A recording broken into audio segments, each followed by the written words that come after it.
I was halfway through my second cup of coffee when my phone buzzed nonstop on the kitchen counter. Text after text, moms from the PTA, my co-worker, even my sister, all asking the same thing. Have you seen what Emma posted? My stomach dropped before I even opened the app. I clicked on her profile, and there it was. A shaky video, recorded from her bedroom, mascara running down her face. My daughter, my 17-year-old baby, talking to the camera like she was some victim in a documentary. She screams at me all the time, she said, her voice trembling. She doesn't even care about me anymore. 500,000 views, thousands of comments, people calling me a monster, a narcissist, an emotionally abusive mom. My throat went dry. I felt my hands shake so hard, I almost dropped the phone. I wanted to scream, to defend myself, to type back and tell them she was lying, but all I could do was stand there frozen with the sound of the dishwasher humming like white noise behind me. I thought of the night before. I'd told her she couldn't go to a party because her grades were slipping. I'd said no, that's it. No shouting, no insults, just a firm no. And now, this? When I knocked on her door that morning, the room was empty. Bed unmade, window open. She'd already left for school. By the time I sat in my car, I was shaking with something between fear and rage. How do you explain to the world that your own child just turned you into a villain? How do you fix something that's already viral? But as I drove towards the high school, one thought kept stabbing at me sharper each time. Why would she do this? Because I knew my daughter, and no matter how angry she got, she wasn't cruel. Not like that. Which meant something else was going on. Something I didn't see. Something she was hiding. And I was going to find out what. When I pulled into the school parking lot, I could feel every pair of eyes on me. Parents, students, even the security guard. I could tell they'd seen the video. I walked through those doors like a ghost. Invisible but somehow exposed at the same time. Inside, the fluorescent lights hummed too loud, the air too cold. A few girls standing by the lockers whispered and turned their phones away when I passed. I caught one word, psycho. My chest tightened. I went straight to the front office and asked for the guidance counselor, Mrs. Torres. She'd known Emma since middle school. Kind woman, but now she wouldn't even meet my eyes. She's in class right now, she said softly. But maybe it's better if you two talk at home. Things are still fresh. Like this was a breakup. Like my daughter hadn't just broadcasted my worst nightmare to the entire internet. Mrs. Torres, I said, trying to keep my voice steady. Did Emma tell anyone why she made that video? A pause, then a tiny shake of her head. Just that she felt unheard. That she was scared of how you'd react if she spoke up. It felt like being stabbed in slow motion. Scared of me? I whispered. I've never. She held up a hand. I know. I believe you. But you should know. There's talk. Some kids are saying she's been acting strange lately. Hanging out with older people. Skipping classes. That stopped me cold. Emma? My straight A, rule-following, anxiety-prone daughter? Skipping classes? Who? I asked. Mrs. Torres sighed. A senior boy. Tyler something. I don't think he's a good influence. The name hit me like a jolt. I'd heard it before. Late-night phone calls, laughter behind her locked bedroom door. I'd brushed it off as normal teenage flirting. But now, my gut told me otherwise. When I left the office, I saw Emma across the courtyard, laughing with a group near the bleachers. She looked carefree. Almost radiant, like she hadn't just detonated our lives for views. And then she saw me. Her face changed. The laughter froze. Her friends looked away, and for a split second I saw it. Guilt. Pure, flickering guilt in her eyes. I walked toward her slow, steady, refusing to let my voice shake. Emma, we need to talk. She stiffened, clutching her phone. Not here, Mom. Oh, I think right here's fine. Her friends scattered like birds, leaving us alone in the middle of the yard. For a moment, neither of us spoke, just the sound of distant shouting from gym class. Why did you do it? I asked finally. The video, why? Her jaw tightened. Because no one believes me when I talk to you. They believe me now. That's not talking, Emma, that's betrayal.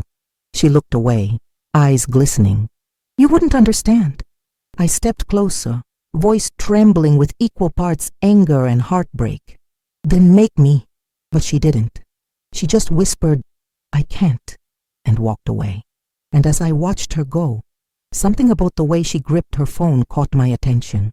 A small sticker I'd never seen before. A black snake coiled around a silver moon. I didn't know it then, but that symbol would lead me straight to the secret that shattered everything. That night I couldn't sleep. The house felt too quiet, too heavy.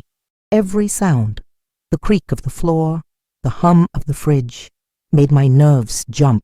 Emma had gone straight to her room after dinner, barely saying a word. I heard muffled whispers behind her door. Maybe a phone call, maybe something worse. I sat in the dark living room with her video paused on my laptop screen, her face frozen mid-tear, eyes wide and trembling. The internet loved it. I hated how convincing she looked. I zoomed in on that sticker, the black snake coiled around a silver moon. I knew I'd seen that symbol somewhere. It wasn't from school, not from a brand she usually liked. Then it hit me. A few weeks earlier, I'd found a crumpled flyer in her laundry basket. It had the same symbol printed on the corner. I'd barely looked at it before tossing it away, thinking it was some art project. But now my gut told me otherwise. I searched for it online. Within minutes, the screen filled with posts and photos, kids in dark hoodies, cryptic quotes, and that same snake and moon symbol tagged with the name, The Eclipse. A community, they called it, a mix of teenage self-help and rebellion. Except the deeper I read, the darker it got. They preached freedom from toxic parents, encouraging kids to record arguments, expose their families, and reclaim power. Some posts bragged about going viral after accusing parents of abuse. It was manipulation dressed up as empowerment. And right there, in the middle of a comment thread, was a username I knew too well. Emma Bloom 17. My stomach turned. She wasn't just following them. She was posting. I clicked on her profile. Her last post was from 2 nights ago. A blurry photo of our kitchen captioned, She's losing it. My own kitchen. My life. My child. I felt a cold, quiet rage settle in my chest. Not wild or explosive, just heavy, controlled. I realized then that this wasn't teenage rebellion. It was something else. Someone had gotten inside her head. The next morning I drove her to school in silence. The tension was so thick I could barely breathe. As she reached for the door handle, I said, Emma. She hesitated. Whatever you're part of, you need to stop. It's not what you think. She turned slowly, her voice flat. You don't know anything about it. Then she slammed the door and walked off. But as I watched her join a group near the parking lot, I saw him. Tyler, the senior boy. Tall, blonde, wearing a black hoodie with that same snake and moon emblem across his chest. He looked at me for a split second and smiled. Cold, knowing.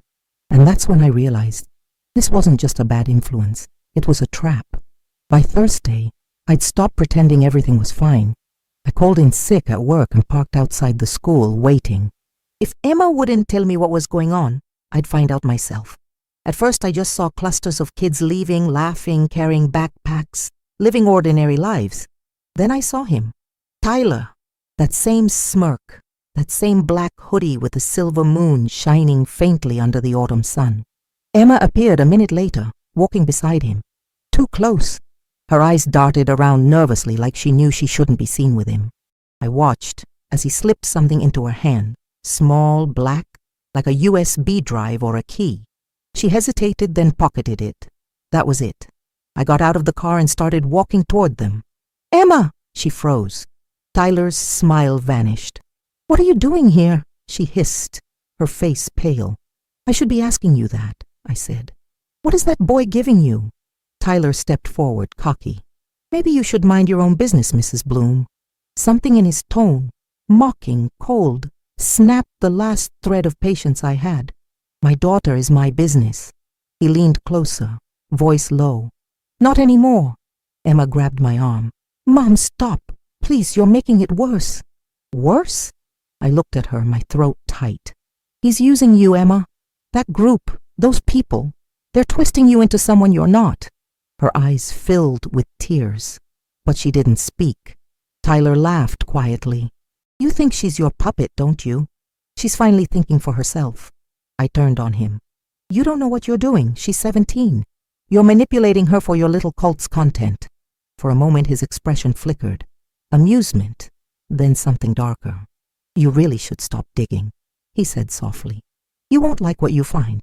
He walked off, leaving Emma trembling beside me. She didn't move, just stared at the ground. What was he talking about? I asked. She whispered, Mom, please, just leave it alone. But I couldn't. Not now. That night when she fell asleep, I went into her room. The smell of her perfume lingered in the air, sweet and artificial. I opened her desk drawer, and there it was, the same USB drive Tyler had given her. My hands shook as I plugged it into my laptop. A folder appeared instantly labeled Eclipse Archive. Inside were dozens of videos. Not just of Emma, but of other kids. Clips of them crying, yelling, accusing their parents of things they hadn't done. The same exact formula. The same setup.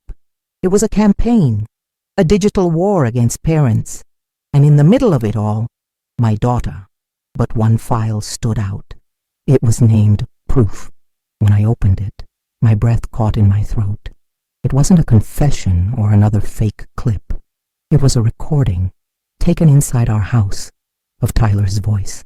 Once this goes viral, she'll never trust her mom again. Then we can really start. I froze. My hand covered my mouth as tears filled my eyes. He'd planned everything. He'd used her pain, her insecurities, and turned her against me. And for the first time, I realized this wasn't about fame or rebellion. It was about control. And I was done being quiet. I barely slept that night. The glow of my laptop burned into my eyes as I replayed that audio over and over. Tyler's voice, arrogant, confident, calculating.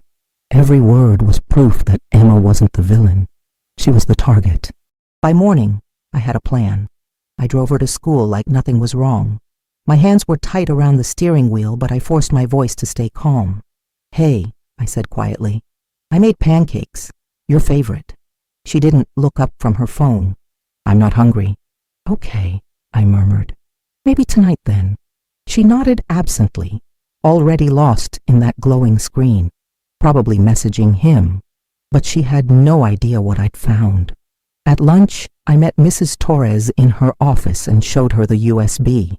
Her eyes widened as she watched the video. Oh my God, this is criminal. I need to protect her, I said. But if I go to Emma directly, she'll just deny it. I need someone else to see this first. Mrs. Torres agreed to contact the principal and local police. But I wasn't done. I wanted to look him in the eye. That afternoon, I waited by the school's back parking lot, where the seniors usually hung out after classes. I spotted Tyler leaning against his car, phone in hand, that smug grin glued to his face. When he saw me, his smile faltered. Mrs. Bloom, shouldn't you be somewhere else? I walked right up to him. My heart pounded so loud I could hear it in my ears. You made a mistake, I said. He chuckled. Lady, I don't know what you're...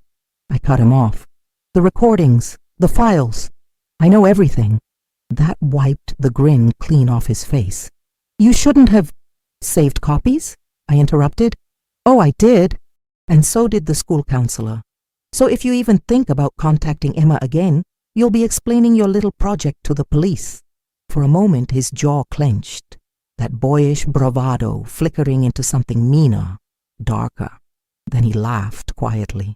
You think you can stop the eclipse? You're too late. People already believe her. Then I'll make them believe me, I said, my voice steady now. Because the truth always wins, especially when it's recorded. I turned and walked away, not waiting to see his reaction. My knees felt weak, but I kept my head high. That night when Emma came home, I told her everything. The videos, the files, the plan Tyler had made. At first she didn't believe me. No, that's not possible, she said, shaking her head. He wouldn't. I opened my laptop and pressed play. Tyler's voice filled the room. Once this goes viral, she'll never trust her mom again. Then we can really start. Emma froze. Her lips trembled. No, she whispered. He said he wanted to help me. He used you, I said softly. And I'm sorry I didn't see it sooner. She covered her face and broke down. For a moment I didn't move. I just watched my daughter crumble under the weight of betrayal. Then I pulled her close, held her while she sobbed into my shoulder. Mom, she whispered through tears. I didn't mean to hurt you. I just wanted someone to listen. I know, I said, my voice breaking. But you don't have to destroy yourself to be heard. Outside, sirens echoed faintly down the street. I didn't look, but I knew. They were coming for him. And for the first time in weeks, I felt like I could finally breathe. The next morning, sunlight poured through the blinds for the first time in weeks. It didn't feel heavy anymore.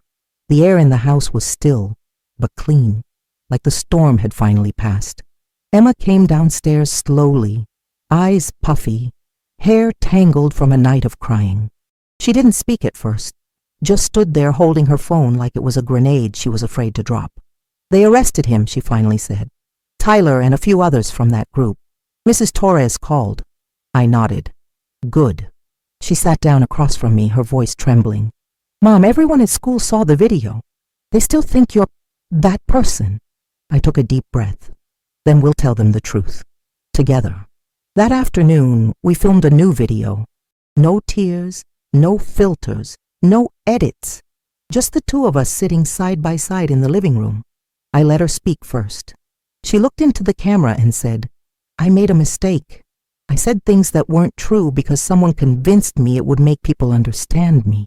But it wasn't real. My mom isn't a monster. She's the one who saved me.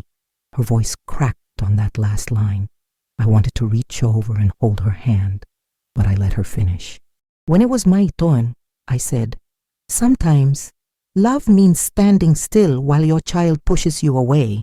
It means not giving up, even when the world believes the worst about you. I almost did, but I didn't, because being her mother is the most important thing I'll ever be. We uploaded it. Within hours, the comments started coming in. People apologizing, others admitting they'd believed the lies. Some mothers wrote that they were going through the same thing, that they understood now how easy it was for kids to be manipulated online. By nightfall, the video had gone viral, not as a scandal, but as a story of forgiveness. When Emma came to me before bed, she whispered, I don't deserve your forgiveness. I smiled, brushing a strand of hair from her face. You're my daughter. Forgiveness isn't something you earn. It's something you're given because you're loved. She hugged me tight, and for the first time in months, it felt real. The distance between us was gone. Later, after she fell asleep, I walked past her room and saw her phone face down on her desk. The screen lit up with a single notification from an unknown number. You can't delete the eclipse. I stared at it for a long time before picking it up and blocking the sender. Then I powered the phone off and whispered to the dark, watch me. Outside, the wind was calm, the sky pale with dawn, and though I knew there were still shadows out there, lurking in feeds, hiding behind screens, I also knew this. They'd picked the wrong mother to mess with, because I wasn't the bad parent. I was the one who fought back.